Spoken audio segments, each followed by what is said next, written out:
नमस्कार मित्रांनो, स्वागत आहे तुमचं आजच्या या नवीन व्हिडिओमध्ये। मित्रांनो, आज आपण आलेलो आहोत व्यंकटेश नगर कारेगाव रोड परभणी येथील व्यंकटेश मंदिर येथे। व्यंकटेश मंदिराच्या प्रवेशद्वारावर सुंदर अशी कमान आहे। त्या कमानावर शेष नागावर विराजमान माता लक्ष्मीसह भगवान महाविष्णू यांची प्रतिमा आहे, जे सर्वांचं लक्ष वेधून घेतात। मंदिराच्या दोन्ही बाजूला सुंदर अशा वृक्षांची लागवड करण्यात आलेली आहे, जी प्रवेश करताना खूप मनोहारिक वाटते।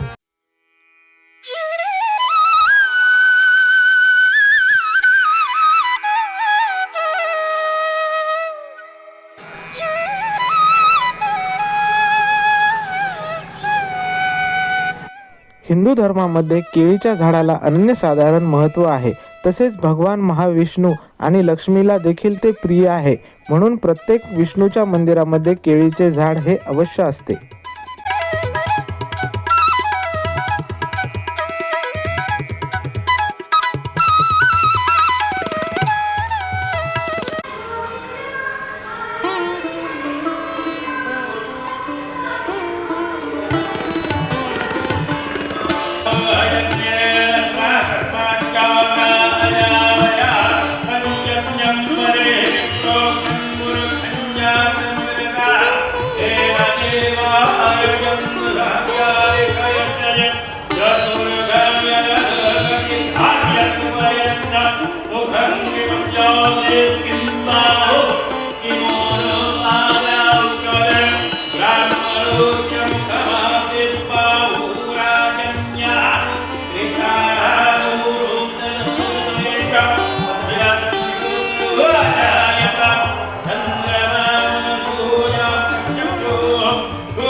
बालाजीच्या दोन्ही बाजूला लक्ष्मी आणि पद्मावती देवीचे मंदिर आहे।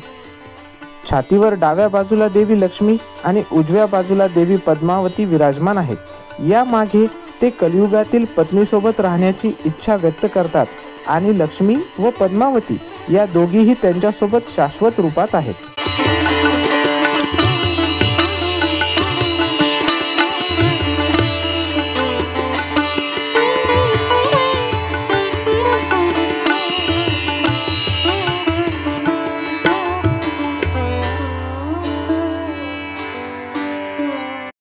राजा आकाश राजाला कन्या प्राप्तीसाठी केलेल्या यज्ञातून सुवर्ण कमळामधून ज्यांचा जन्म झाला त्या देवी पद्मावती। त्यांनी भगवान व्यंकटेश्वराशी विवाह केला। ही दक्षिण भारतीय परंपरेतील एक महत्त्वाची कथा आहे। राम नाम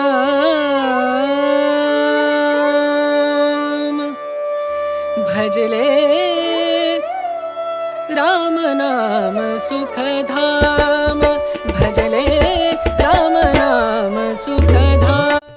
शहराच्या मधोमध असणारं हे व्यंकटेश्वराचं मंदिर कैलासवासी राघोबा नारायण झरकर व कैलासवासी सौ इंदिराबाई राघोबा झरकर यांच्या स्मरणार्थ श्री लक्ष्मणराव राघोबा झरकर यांनी ही भूमी श्री व्यंकटेश मंदिर उद्यान व शिक्षण संस्थेत श्री नाना पाथरीकर यास दान दिली। बालाजी महाराजांच्या मागे जी प्रभावळ आहे, ही प्रभावळ धार्मिक परंपरा यांना जोडते, ज्यामुळे भक्तांना आनंद, सकारात्मक ऊर्जा आणि दैवी आशीर्वाद मिळतात।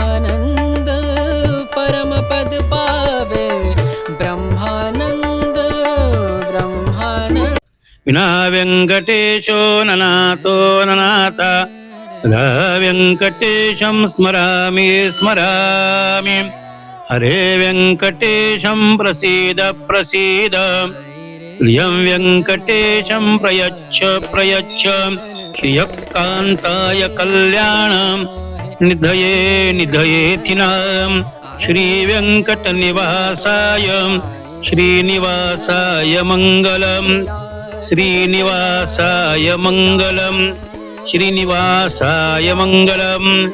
व्यंकटेश मंदिर, व्यंकटेश नगर.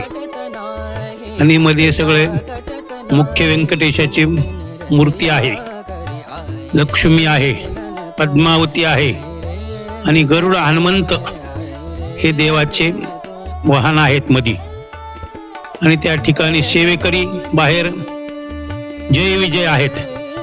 आणि प्रतिवार्षिक उत्सव त्रिपुरारी पौर्णिमेला दीपोत्सव या ठिकाणी होत आहे. नंतर गीता जयंती साजरी होत आहे. गीता जयंतीला गीता पाठ असतो. एकादशीला विष्णू सहस्त्रनाम पाठ होतात. विष्णू सहस्त्रनाम मंडळ आहे त्यांचे पाठ. आणि प्रतिवार्षिक गुरुचरित्र पारायण कल्पवृक्षाखाली होत आहे. दत्त जयंतीचा कार्यक्रम देखील या ठिकाणी होत आहे. आणि दरवर्षी दसऱ्याला पालखी सोहळा, कीर्तन, भजन या ठिकाणी प्रतिवार्षिक कार्यक्रम आहेत.